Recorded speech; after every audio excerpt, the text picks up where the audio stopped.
Polres Karangsembali mengungkap kasus pencurian kabel PT Telkom Indonesia yang dilakukan dengan modus menggunakan dokumen palsu untuk mengecoh masyarakat dan aparat di lapangan. 3 orang tersangka berhasil diamankan bersama sejumlah barang bukti yang digunakan saat menjalankan aksi kejahatan. Kasus pencurian kabel Telkom menjadi salah satu kasus yang berhasil diungkap Polres Karangsembali selama periode Mei 2026. Para pelaku diduga menjalankan aksinya dengan berpura-pura melakukan pekerjaan resmi menggunakan dokumen palsu sebagai dasar melakukan penggalian kabel. Berdasarkan hasil penyelidikan, para pelaku terlebih dahulu menggali titik lokasi kabel yang tertanam di dalam tanah. Setelah kabel ditemukan, kabel diikat pada truk dan ditarik secara paksa hingga terlepas dari jalur tanamnya. Kabel yang berhasil diangkat kemudian diambil kandungan tembaganya untuk dijual ke penadah. Dari aktivitas ilegal tersebut, para pelaku mengantongi keuntungan hingga 54 juta rupiah dalam satu hari.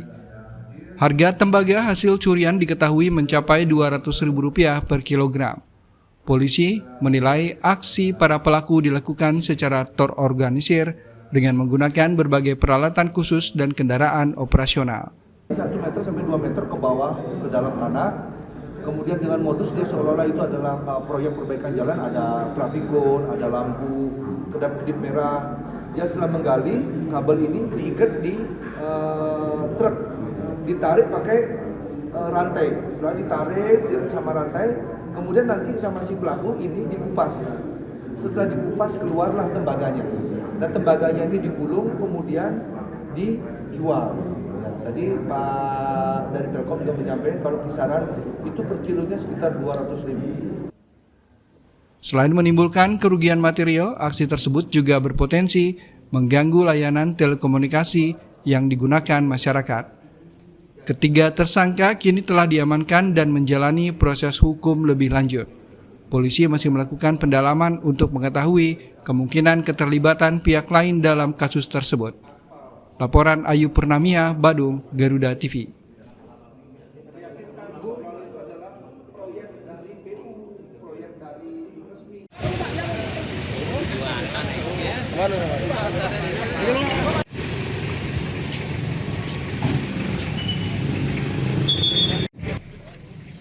Pesatnya perkembangan pariwisata di Desa Tibubeneng, Kuta Utara, Badung, Bali membuat pihak desa setempat berinovasi dalam menjaga keamanan, mencegah kasus kriminalitas sekaligus mempermudah pengungkapan berbagai tindak kejahatan.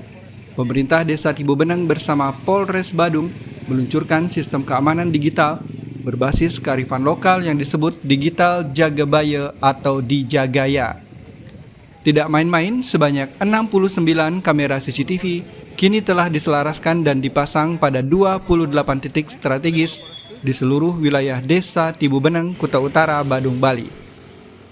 Langkah ini diambil untuk memantapkan pengawasan sekaligus memudahkan petugas dalam mengungkap berbagai tindak kriminalitas yang rawan terjadi di kawasan wisata. Kapolres Badung AKBP Joseph Edward Purba menegaskan tingginya swadaya masyarakat Tibubeneng dalam membangun sistem ini sangat membantu menutupi keterbatasan CCTV milik pemerintah daerah yang hanya berfokus pada jalan provinsi utama.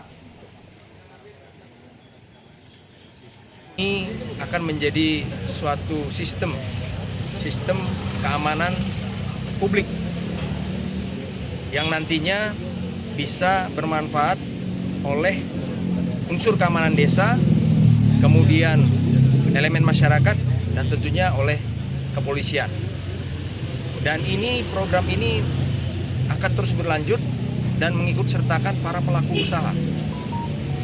Karena kita ketahui bahwa pemerintah Kabupaten Badung saat ini juga meningkatkan juga pemasangan CCTV, namun tidak pada wilayah desa ataupun banjar. Jadi jalan-jalan yang prioritas saja yang saat ini. Kami merasakan betapa beratnya menghadirkan keamanan di tengah perkembangan pariwisata dan banyaknya wisatawan yang berkunjung ke sini, sehingga mengharuskan kami terus meningkatkan sistem keamanan yang mana yang sebelumnya sudah keamanan ini sudah terjalin dengan Polres Badung, Polsek Kuta Utara dengan baik, tetapi kami tetap memandang ini perlu ditingkatkan, sehingga dengan sistem ini, dengan pengawasan sistem digital seperti ini bisa memudahkan pengungkapan kasus, memonitor, mengawasi kejadian-kejadian yang ada. Kedepannya program ini akan dikembangkan lebih luas dengan mengikut sertakan para pelaku usaha dan jalur akomodasi wisata. Dengan adanya keamanan digital ini, Desa Tibubeneng diharapkan menjadi percontohan bagi desa pariwisata lain di Bali dalam menangkal kejahatan secara real time. Laporan Tim Liputan Badung, Garuda TV.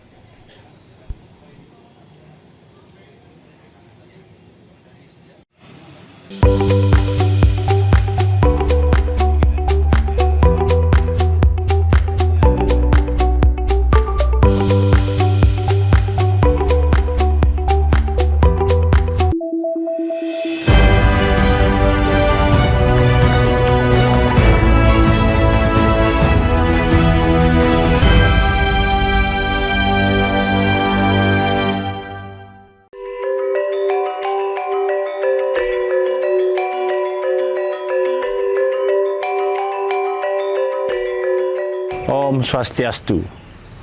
Saya Iwayan Swastika, Ketua DPRD Kabupaten Karangasem beserta seluruh pimpinan dan anggota DPRD mengucapkan selamat Hari Raya Galungan dan Kuningan buat umat sedharma.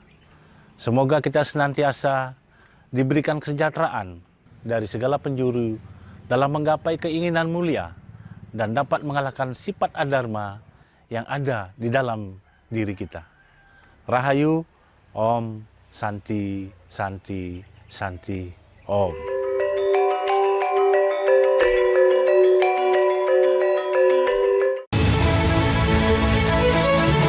Masih banyak ibu. Ya sebentar. Di balik dunia yang bergejolak, Alhamdulillah. Makan nasi goreng ya. ada kebaikan yang tak pernah padam.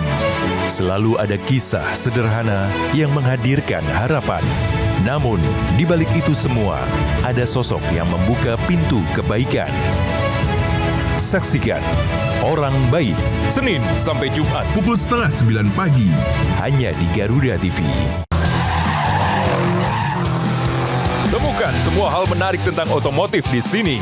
Dari inovasi terkini hingga aksi seru di arena balap, kami hadirkan. He's off, George Russell makes a mistake, Kimi Antonelli takes the lead. It is, taking down. Ralph Fernandez then on the inside of these two. Informasi lengkap dari nasional hingga internasional.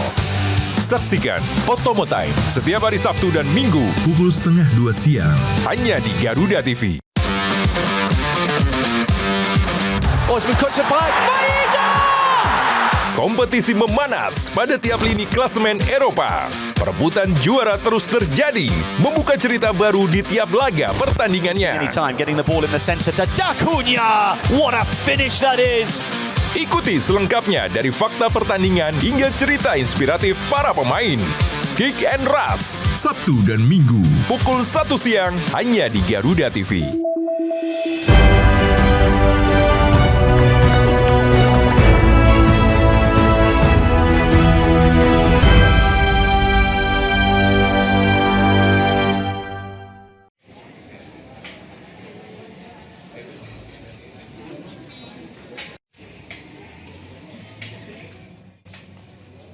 Dinas Koperasi dan UMKM Provinsi Bali melakukan kurasi ketat terhadap UMKM kuliner yang dihadirkan di Pesta Kesenian Bali ke-48. Pemerintah tak lagi membuka pendaftaran umum, melainkan turun langsung mencari pelaku usaha yang dinilai aktif, memiliki produk khas daerah, dan benar-benar menjalankan usahanya. Kehadiran usaha menengah kecil mikro UMKM di bidang kuliner menambah semarak Pesta Kesenian Bali ke-48. Selain menampilkan beragam ajang seni budaya, pengunjung Pesta Kesenian Bali juga dimanjakan beragam sajian kuliner otentik dan kuliner inovasi kreatif. Namun untuk bisa berpartisipasi dalam PKB tahun ini tidaklah mudah. Dinas Koperasi dan UMKM Provinsi Bali melakukan kurasi ketat dengan mendatangi langsung dan memastikan UMKM tersebut benar-benar memiliki tempat usaha, kejelasan legalitas, telah berproduksi secara kontinu, dan menggunakan bahan baku lokal dan diolah di Bali. Dari 116 UMKM yang mengajukan diri, hanya 74 UMKM yang dinyatakan lolos. Kesempatan hadir di PKB dibagi menjadi 2 kelompok, yakni 37 UMKM kuliner di 2 minggu pertama, dan sisanya di 2 minggu selanjutnya selama ajang PKB berlangsung. Sebelum 74 itu ada berapa? Ada yang saya identifikasi 116 ya. Dan lolosnya itu 74 ya. Salah satu catatan mungkin yang lolos itu kenapa sih? Yang lolos itu memang benar-benar memiliki produk bahan-bahan laku lokal, memiliki tempat usaha yang jelas, legalitas juga lengkap gitu. Ya. Kadang-kadang kan UMKM itu hanya bisa memiliki tempat usaha tapi tidak memiliki legalitas. Ya, itu yang benar-benar yang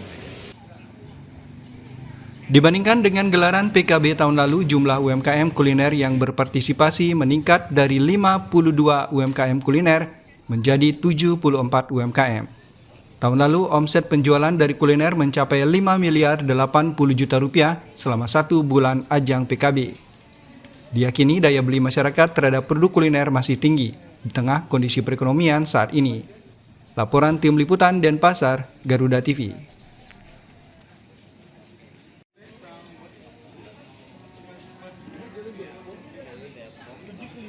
Ada makanan Korea lagi? Nggak ada, nggak boleh. Oh, nggak boleh.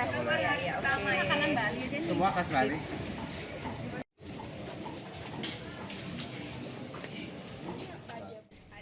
Balai Besar POM di Denpasar melakukan sidak untuk memastikan keamanan makanan siap saji yang dijual di area kuliner Pesta Kesenian Bali ke-48 di Art Center Denpasar. Dari 19 sampel makanan siap saji yang diuji, semua hasilnya negatif atau tidak ada kandungan bahan berbahaya. Bersama lintas sektor terkait, Balai Besar POM di Denpasar melakukan sampling serta uji bahan berbahaya pada pangan siap saji di stan kuliner Pesta Kesenian Bali ke-48. Sejumlah pedagang UMKM yang berpartisipasi diambil sampel produk makanannya untuk diuji di mobil laboratorium keliling BB POM Denpasar. Bahan berbahaya yang diuji seperti boraks, formalin, pewarna tekstil rodamin B, dan metanil yellow. Dari 19 sampel makanan siap saji yang diuji diantaranya sate lilit ikan laut, bumbu rujak, bumbu serombotan, es mutiara, bakso, tahu, mie, dan pangsit. Dari keseluruhan sampel makanan yang diuji, semua hasilnya negatif dan tidak ada kandungan bahan berbahaya. Dengan demikian, makanan yang dijual di area kuliner Pesta Kesenian Bali aman dan bebas dari bahan berbahaya. Dan itu juga tadi untuk menghindari, kan kita sebenarnya pedagang kita sarankan pertama untuk menghindari bahaya kimia. Kita sudah uji nih sekarang. Berarti kan kalau pangan yang aman itu adalah pangan yang bebas dari 3 bahaya. Bahaya fisik, bahaya kimia, bahaya biologi. Bahaya kimianya kita uji hari ini nih. Benar nggak dia bebas dari bahaya kimia? Ternyata Astungkara aman dari bahaya kimia. Kemudian bahaya biologi dari pencemaran mikroba. Seperti tadi ada lalat mampir ya, dia tutup dengan penutup sudah bagus ya. Ada sahab, kita lihat dengan tanpa adanya plastik karena mengurangi plastik, dengan daun dilakukan. Itu sudah dilakukan, jadi bahaya biologinya sudah minimal kita sudah cegah. Nah, bahaya fisiknya yang kita perhatikan, mungkin nanti tiap hari harus dimonitor terus sama Pak Dewa dan tim panitia di sini. Selain melakukan pengujian sampel, petugas BB POM Denpasar bersama instansi terkait juga melakukan pengawasan terhadap penjual makanan agar tetap menjaga higienitas dan kebersihan makanan yang dijual. Penjual area kuliner Pesta Kesenian Bali diwajibkan mengenakan celemek dan penutup kepala agar makanan tidak terkontaminasi dari zat berbahaya pada pakaian dan rambut. Sajian makanan juga harus ditutup agar tidak tercemar kuman dari serangga atau lalat. Laporan Tim Liputan Denpasar, Garuda TV.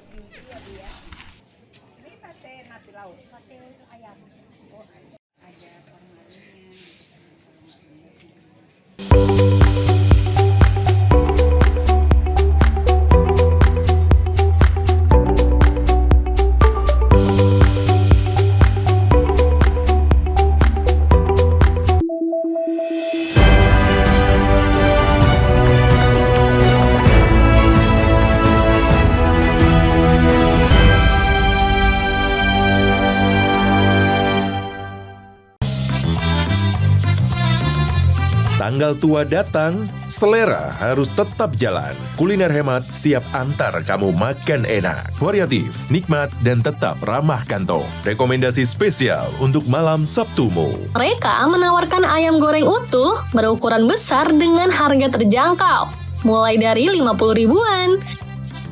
Saksikan kuliner tanggal tua setiap Sabtu pukul 7:30 malam hanya di Garuda TV. Berbagai peristiwa penting terjadi sepanjang hari. Doakan semoga para korban bisa segera kita bawa ke rumah sakit. Berita faktual dan mendalam yang menjadi sorotan kami rangkum untuk menutup aktivitas Anda. Terus bertambah, tapi kita doakan semoga proses evakuasi bisa dapat selesai. Saksikan laporan 8 malam setiap hari pukul 10 malam hanya di Garuda TV. Dari darat, laut, hingga udara, inilah pasukan khusus yang siap melaksanakan misi paling berbahaya. Menjaga langit Nusantara dengan teknologi canggih dan strategi militer modern. Perang modern sendiri, yang dibutuhkan bukan selalu kecepatan tinggi, melainkan ketepatan sasaran. Saksikan In Militer, Senin hingga Jumat pukul 1:30 siang, hanya di Garuda TV. Kolaborasi teknologi canggih dari darat, laut, hingga udara di medan pertahanan negeri. Inggris memiliki Queen Elizabeth class kapal induk dengan bobot sekitar 65.000 ton yang mampu membawa puluhan jet tempur. Semua terangkum dalam informasi dunia militer di garda terdepan. Saksikan Garda Dunia, Senin hingga Jumat pukul 2:30 siang hanya di Garuda TV.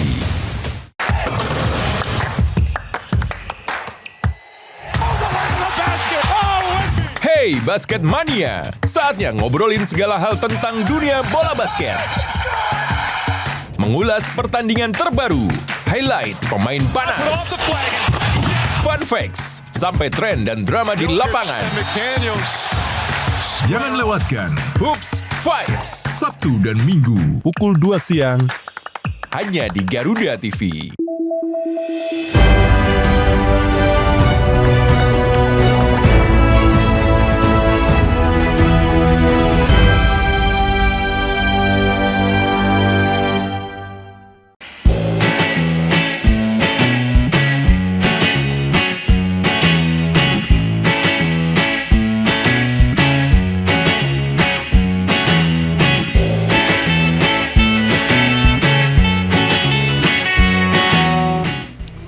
Di balik hiruk-pikuk pariwisata Bali di kawasan Sukawati Gianyar Bali, terdapat destinasi wisata unik, yaitu wisata otomotif pabrik mobil klasik buatan tangan bernama Tuxedo Studio.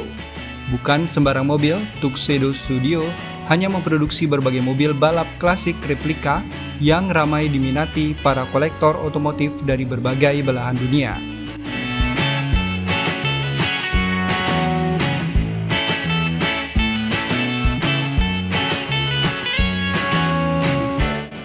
Berbeda dengan kebanyakan pabrik mobil pada umumnya, mobil yang diproduksi Tuxedo Studio yang berlokasi di kawasan Sukawati Gianyar Bali bukanlah mobil biasa.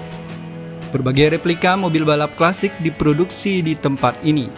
Saat ini ada puluhan unit mobil balap klasik yang antri untuk diproduksi dengan peminat dari Timur Tengah, Amerika, dan sejumlah negara di Eropa. Keunikan Tuxedo Studio ini adalah menerima pesanan replika mobil balap klasik berbagai merek ternama dunia seperti Porsche, Toyota, dan mobil klasik lainnya yang sudah tidak diproduksi lagi. Keunikan dan kualitas replika inilah yang menjadi daya tarik utama bagi para kolektor. Meskipun fokus utama pada pasar luar negeri, Tuxedo Studio juga melayani pesanan dari dalam negeri. Di tahun 2024 lalu, 5 unit mobil balap klasik yang dikerjakan untuk konsumen di tanah air. Sementara, sejak tahun 2021 hingga 2025, puluhan unit kendaraan klasik yang sudah tidak ada di pasaran internasional diproduksi kembali di studio tersebut. Hal ini bukanlah soal kemewahan atau kecanggihan, tapi kemampuan anak bangsa dalam melahirkan mahakarya seni.